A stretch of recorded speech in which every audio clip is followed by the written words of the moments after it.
Welcome back to my channel, everybody. It's me, Leah, and I am going to be doing a 5-month update on my post breast reduction journey. Is it really a journey? I think it is. And let's go ahead and jump into this. I asked my Instagram followers on my Instagram story to send me some questions if you guys had any pertaining to this entire situation. So I'm going to right off the bat jump right into these questions. Okay, so this is the post that I made. Someone asked, anything you wish you knew before the procedure? Not really, because I did so much research for so many years. From my super early 20s, I was considering getting this surgery, even in like my earlier like teen years, because I ran track and field. I was always like, oh my gosh, these boobs, these boobs, these boobs. You know, in track and field, women don't really have a lot of breast tissue or are top heavy. So that was something that I always was like mentally and physically, you know, struggling with, you know, adapting to myself and still wanting to do different activities or, you know, just even shopping. It was something that I was like, oh my goodness. Another question I had was, how are you feeling? Are you fully healed and back to doing normal things? So shout out to Philly for this question. And yes, I am 100% healed, 100% back to doing normal things. I'm trying to think of everyday things that I was doing before versus how I'm doing them now. You know what, the only thing, and it is a really, really important thing that I haven't quite, that isn't the same. I won't say haven't gotten down normal or gotten down packed. One thing that is not the same, and I don't really think it'll ever be the same, is how I sleep. So before, you know, I would, you know, it was my regular body, my normal self. There was no anything different, you know, pre-surgery. So I would just sleep every which way. The healing process, obviously you can't sleep on your chest for a pretty good amount of time, like for a good amount of months, at least 3 months, you shouldn't sleep on your chest. Or even on like your stomach or on your side. I know for a fact like the first month, 2 months, you shouldn't. So using pillows, using body pillows, using different things to kind of get comfort while trying to sleep, especially if you are a stomach sleeper like I am, that still is not quite the same. You know, they actually say that you're not supposed to sleep on your breast, like on your chest, if you want them to stay perky. But just listen, I am not a back sleeper. I had to become a back sleeper with the healing process. Like you have to sleep elevated, almost if like you were in a rocking chair. How was the recovery? When did you start working out again? So I started doing low impact exercises like the bicycle, just walking, things like that, the stair stepper. Maybe a month and a half, I think 6 weeks at least. It got into more of like the 2.5 months before I was like doing full-blown cardio, maybe 2-3 months before I was like running. The focus is often on the physical aspects, but how has the recovery been for you mentally? That's a really good question, and that's a really good way to think about getting any type of surgery or any enhancements done to yourself, is making sure that you are in a mental space to where you're not going to, you know, regret anything. And sometimes you don't know until it's actually done that you may feel indifferent about your changes or, you know, your choices. But I was so happy the entire way. There was not even a time, even when I was in pre-op, that I was nervous or second guessing the decision. This is something that I had wanted for so many years. And I was like, you know what, I'm doing it this year and I got it done. So I was happy all the way through. I had a very, very strong support system. Parents came down and took care of me for like a week. I was really, really fortunate to be able to have, you know, family and friends making sure that I was good. Oh, how are your scars healing? My scars are healing really, really well. I have decided to put some pictures in here, and I'll probably put those towards the end just so I'm not like popping in and out of conversation, staying on track with the questions. So I will have those to the end. Is there a difference with boob size from since the surgery and now that it's 5 months later? Yes, yes. So, and I will show that at the end as well. I'm going to explain now, and then you'll see how it is at the end of this video. From the moment you get out of surgery, your chest, your skin is pulled so tight. There is actually like no under boob whatsoever, because everything is up and tight, pulled so tight as it could possibly be.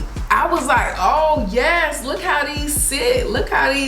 These sit like, oh yes, I need them to stay like this. But the reality is they don't stay like that.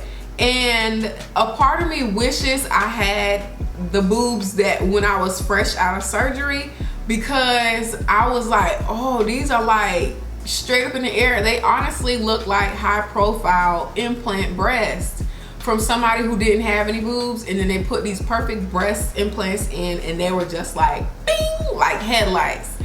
And coming from a person who has always been top heavy, especially for my body frame, I had large breasts and very dense breasts too, so they were very full and they were so heavy. So I was like, when my idea of my perfect breast reduction was having like next to no boobs. And that may sound crazy, but unless you have a lot of boobs, you have no clue that feeling. I wanted smaller boobs, like small, like, girl, where did your boobs go type boobs. I didn't want nothing. I didn't want to be flat chested, but I wanted them to be up and like not move. Do I still have that? Yes. Have they naturally dropped? Yes, they have. And sometimes I'm like, oh my God, like, do I have like boobs again where they like move on their own and like be in the way? No, I don't. They still are very high, but it's just a very significant difference from when you're fresh out of surgery to 5 months later. And excuse me, according to my surgeon, according to research that you can find in a lot of people, honest experience from having a breast reduction, you see what your boobs are going to look like for the most part after 6 months. So as long as they stay like how they stay in, and also it's very important that you keep a steady weight. Like, as long as you don't gain weight, you should be fine. I know everybody's gonna ask the breast size difference, and I honestly don't know. I still haven't worn like a traditional underwire bra, and I probably won't ever, because I don't know how I would feel with it being on my incisions. Kind of sensitive to them, and like they aren't numb. I know some people who have had surgery where it was cut into multiple layers of tissue, and they kind of get numb afterwards. My boobs are not numb, let me tell you that. They're not numb. If anything, they're even more sensitive to the temperature, to feeling, to touch, to clothes, to water, to everything. So I don't know if I'm gonna wear a real bra ever again. I don't really need to. I don't need to wear a strapless bra ever again. Knock on wood. I don't want to ever have to wear a strapless bra. I can just literally just throw on clothes and go out of the house. But I will show you a before and after from post-surgery until now at the end of the video. Did you have back neck pain when you had bigger breasts? That's my current struggle. You know what, I never had that issue, and even going into my consultation with my doctor, that was something that he was asking as well, because that's predominantly like a main reason why women seek out this surgery. I didn't have that issue. I just simply was like, I'm over having these. Like, these got to go. So the issue that I did have was with clothes, was with bras. So it was like, because excuse me, my circumference around is like a 34, but I had triple D's, or depending on where country you live in, they may go straight to an E or an F. My breasts were huge for my body, so it was really painful a lot of times to wear strapless bras, because I would need it to be so tight around my rib cage, or like, you know, right under your breast, and it would feel like it was cutting off like circulation and digestive activity. It would literally cause me stomach cramps and pains, to where I was like, I have to take this bra off, because I feel like I'm wearing like a corset and I'm just squeezed so tight with the weight of my breast. So I was just like, I can't live like this. I also would have indentations of bra straps because my breasts were so heavy. I didn't like for my boobs to they didn't sag. Like, breasts naturally sag, but like I said, they were very full. So they were full and up for the size that they were. But I needed them things, if I had a bra on, baby, I need them things to be, I need them to be like up here. So with that, you know, it causes a lot of tension on this skin. So I didn't have any pain with my breast and my body itself. It was when it was time to get dressed and time to work out and time to shop. Those were my biggest concerns. In living every single day, and especially being like a woman, that's the worst feeling. Like, literally, is not being comfortable in your body and feeling like, I want this to look this way or be this way. My life, my way of dressing, my happiness, you know, it just completely changes. What prompted you to do it? Back pain, self-image, etc. So yeah, I think I've answered that within talking. You know, something that I've always wanted, you know, self-image as well. I thought that I was absolutely drop dead gorgeous before, and I think that I'm absolutely drop dead gorgeous now.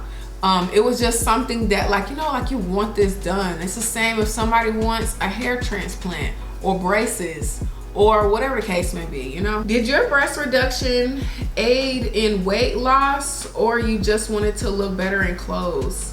Both, tremendously, because even if I got down to a small weight, I still had the burden of heavy breasts. So I was never completely in my ideal body, if that makes sense. Like, somebody could lose 200 pounds, but then they would have to deal with excess skin. So that was something where I was always battling as well, because even when I was much smaller, you know, in my you know, early 20s, I still had large breasts, and it was like never proportionate. So I was like, damn, I just want to be proportionate. Like, I don't have a big butt, but I always had super big boobs. So I was like, I need to be even. Like, I don't care if I have small breasts and small boobs, a small butt. That's okay. I'm proportionate. I could put on whatever I want to put on and don't have to think twice. Like, you know, and or people staring at me like that. That was like something that was huge. Like, men and women, if they find you attractive, or if they see something where they're like, oh my gosh, like, they're going to stare. And that was something that it truly irks me, is when people stare. And I couldn't wear a top that someone who has a B cup or a C cup could wear without people obnoxiously staring. And it just, you know, it's like one of those things, if you see a girl with a big old butt, you like, oh my God, look at her booty. But then it's like with breasts, it's like, it's the same thing. It doesn't change. It's like, oh, don't stare. Like, you know, and I just didn't care for it. I hate it. Even now, I just hate when people stare. And it helped a lot with weight loss, because you can truly see your weight. My thing too was being that, like, because I had such big breasts, I was never able to see like my entire stomach, like my entire torso. And I take pride in being able to wear crop tops and do all these things. When you have big boobs, breasts put weight on you in a way that people really don't understand until somebody does have a breast reduction. And then you're like, oh my gosh, you look so much smaller. And I'm like, yeah, I had a breast reduction. Like, you know, for people that are close to me, family, close family, friends, or whatever the case may be, and maybe didn't know I had a breast reduction, I would tell them, and they're like, oh my gosh, that is it. Like, whoa. Some more questions, getting through these. And if y'all do have questions down below, please, please, please comment them, and I will reply in the comments. I don't think I should, you know, continue making a video about questions about the same procedure, because I have done another video, I think 2 other ones maybe, where I have spoken about this as well, but earlier in the healing process. Hi, where was the incision and did it heal back to the way it looked before surgery? Well, no, nothing is going to do that unless it is something where it is a very small incision. And depending on the person's skin.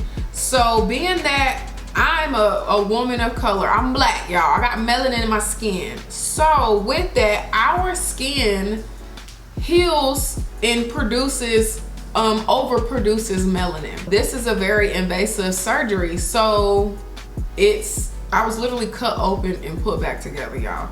So not in a sense of separated, but yes, I was, like, my breasts were, like, you know, they cut a part of me off and put me back together. So in areas like, it's the lollipop anchor, which they make a circle around the areola and go down and then cut under, like where the rib, like right under where the breast and like the body meet. If you were to look at me with clothes on, you would have no clue, or even with a bikini on, you would have no clue that I had breast reduction. My doctor was amazing, and I know a lot of people say that about their doctors, and he really was. His work truly speaks for itself, his talent, his education, his expertise, and I knew that I was making the right decision by going with him. Because I was searching for a long time, y'all. Like, this was at least 10 years in the making. I had gone on consultations before, especially when I was living in North Carolina. I talked with people, talked with other girls, other girlfriends that have gone through breast implants, but not, like, no one had gone through a breast reduction. And making sure that I went to somebody who catered and took a lot of time and patience and love into making sure that women of color aren't jacked up and have zigzag, you know, crazy incisions. It is still pigmented, and that's something that can take a while to get rid of, or to even just even tone and soften. I haven't done any skin treatments on it. I do use some of my best products on my breasts, like tissue, to make sure that it still heals and it's getting really, really great ingredients. Literally the same products that I put on my face, I put on my boobs.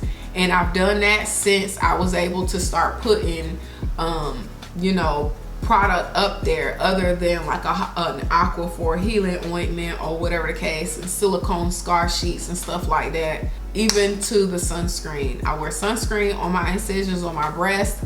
Literally, I put it from my hairline all the way down.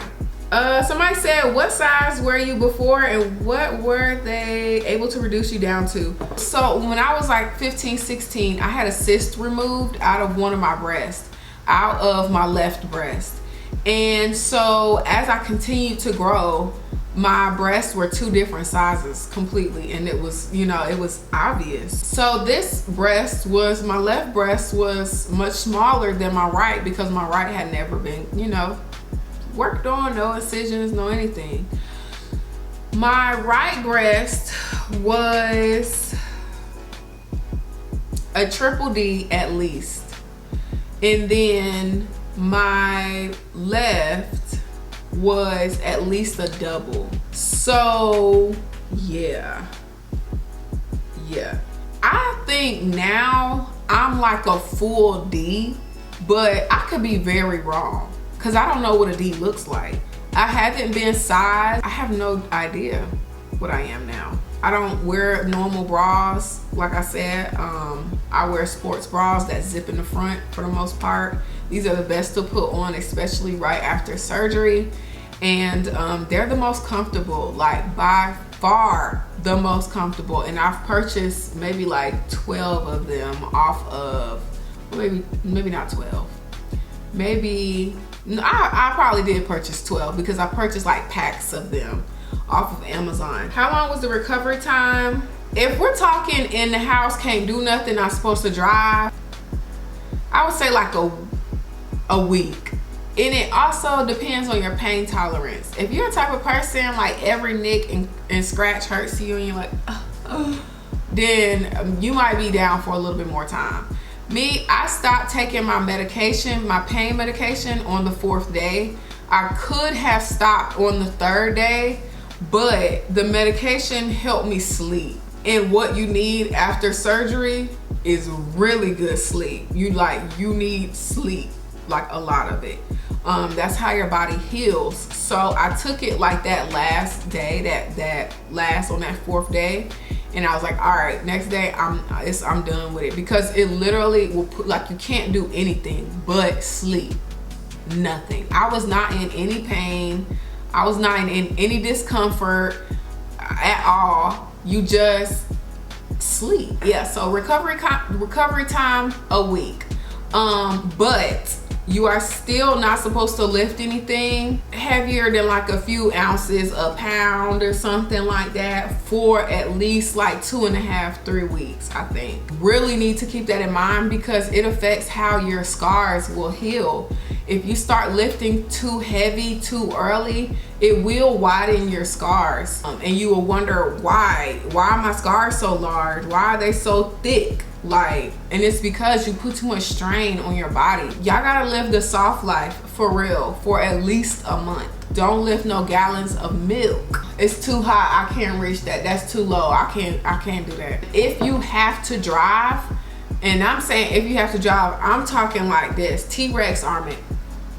That's all you can do. Ain't no partying, ain't no none of that. You have, and if you want nice soft scars, soft life. Do you think it's worth for young people, early 20s? You have to really consider your life and what you think your life is going to be within the next 3 to 5 years. I think if you plan on having children, like, that's something that you might be possibly working on. You fiancé'd up, about to be married, possibly about to have a kid, I highly recommend against it. Wait until you knock out your child. Like, if that's something that you're doing. If you are in the process of losing weight, lose your weight, then get a breast reduction. And that doesn't matter what age. Me, I knew even in my early 20s that I had no plans on having, well, I wanted children early, but in reality, I knew I wasn't going to have kids that early. So me, I think I would have been fine having a breast reduction at 20, 21. I mean, why wait? Like, if you feel like this is something that you've put ample research time into, you've put a lot of thought into it for your own happiness and for the right reasons, why not? Like, you're living now. I want to be happy right now. I want to love the body that I'm in now. Then I say go for it, honestly. How long did the process take, and what did you do to prepare for it? If we're talking about searching, finding doctors, and, you know, still thinking about it months, years, and all this time, like I said, I was looking at breast reductions when I was in my early 20s. For a long time, I thought it was out of reach for me financially, because I was seeing like these astronomical numbers. Like, I was seeing breast reductions costing like $10,000. Like, I went to a consultation in North Carolina when I was living in Charlotte to a doctor that was in Ballantyne. If you know what Ballantyne is, it's like, you know, like a more expensive place to live. And so I was just like, you know what, I'm gonna just go, because I have to go to gauge what a doctor thinks, like, and what is the actual price range. Y'all, he quoted me like 13 grand, and I was like, ooh, that's a lot of money. So, and that was when I was probably like 21. So years later, I found a doctor that was nowhere near that. That was half of that price. But if we're talking about once I found my doctor, once I put a deposit down, that started in November, and then I got my surgery March. So that happened pretty quickly. So November, December, January, February, March. That was 5 months, and it flew by because you got the holidays, then New Year's. Next thing you know, you got to go to all these doctor's appointments, and then you're there. Where did you go and how much did you pay? So my doctor was Dr. Scott Meridian, and he is at the Avana Plastic Surgery Center in Miami, Florida. And the total price of my procedure was $6,500, and that included like everything with the doctor himself in the center. That included like one bra for when you immediately get out of the surgery. That does not include any of your doctor's appointments that get you ready and cleared to have surgery and all these other things. If you want to know more about that whole process, I'll link the video. I go in detail about my whole process. I had to get my date pushed out like a month, I think, because I ended up having a fibroadenoma in my same left breast that I had the cyst removed when I was like 15, 16 years old. So that sent me down a whole nother medical path of having to have a biopsy done, waiting to get those results, getting several mammograms. This is the first time I ever got a mammogram done. And in the process, I got like 3, doing medical paperwork all over again, because once it hits like a 30-day mark, the paper, those test results are no good anymore because that was what you were before. The doctors need to know what you are currently. Feel free to watch that because it really prepares you for the possibly unexpected. To summarize this video up and go ahead and get it finished, recovery has been blissful. Honestly, I have not had any nightmares. I am very careful with myself and making sure that I listen to my body, making sure that I'm eating healthy, eating foods that are rich in nutrients, and that is it. Oh my gosh. So now it's time for me to post these pictures up here, and yeah, I don't know if I'm going to put a voiceover up here. So this is y'all last time seeing my face on this video. Thank you so much for tuning in to this video and watching. I hope this answers so many questions that so many individuals have. Like I said, if you have any more questions, please leave them down below and I'll be open to answering them. If you have any personal questions that you don't really want to voice out openly, feel free to reach out to me on Instagram on my Leah Lee page and just let me know, like, hey, I watched your video, I just wanted to ask you about XYZ. I also will post my doctor up here again. I'll post them with the pictures that I'll post up here. And yeah, that's about it. I'll see y'all later. Thank you so much for tuning in once again. Tell a friend to tell a friend about me. Make sure you follow me on all my social media platforms, and I'll see y'all next time.